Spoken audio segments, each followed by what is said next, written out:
Les Girondins reçoivent Montpellier demain soir au stade de Chabandelmas. Sur leur pelouse, les hommes de Francis Gillot ne sont pas encore parvenus à s'imposer en 4 rencontres cette saison.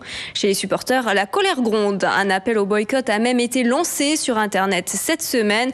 Et plus que jamais, une réaction est donc attendue de la part des Marinés Blancs. Un sujet d'Olivier Saint-Faustin. Une réunion de crise, une de plus, ce jeudi matin au Hayan. Francis Gillot et ses hommes ont crevé l'abcès au terme de l'entraînement. Et dans les discours, une promesse déjà entendue. Cette fois, c'est sûr, tout le monde a bien pris conscience qu'une réaction est impérative.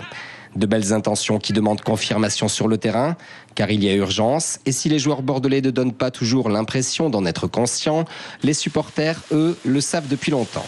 En début de semaine, une pétition a été lancée sur Internet par le collectif Action Girondins, disponible sur mesopinions.com. Elle appelle au boycott des produits dérivés du club et surtout du match Bordeaux-Paris du 5 novembre prochain. Principaux visés, le président Trio et M6, l'actionnaire majoritaire du club. Quand ils disent qu'ils sont contents de ne pas avoir perdu un seul centime depuis qu'ils ont pris la tête du club des Girondins, ils savent très bien que le but du football, c'est en plus, M6 gagne de l'argent grâce à son activité de télévision. Le but du football, c'est de réinvestir cet argent là-dedans pour aussi essayer de faire un peu rêver les gens. Après, le but du football, c'est aussi du spectacle. Donc il faut qu'un investisseur s'attende à ne pas gagner de l'argent tous les ans et après compenser justement ce qui a été perdu. Mais là, nous, ce qu'on veut, c'est plus donner d'argent au club actuellement, puisqu'il n'est pas réinvesti, puisqu'il n'y a aucune chose qui bouge. Et on se demande pourquoi continuer tout simplement. Il faut qu'M6 parte, il faut au moins avoir un investisseur qui soit plus dynamique, plus ambitieux. Joueurs et dirigeants dans le même panier, seul le staff technique est épargné. Les supporters sont excédés, un désamour qui se traduit dans les affluences au stade Chabandelmas, en chute libre depuis le début de la saison.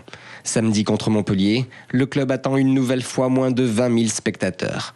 Des fans désenchantés qui se retrouvent dans le texte de la pétition. En 3 jours, on a réussi à fédérer pas mal de monde déjà, bientôt 1000 signataires.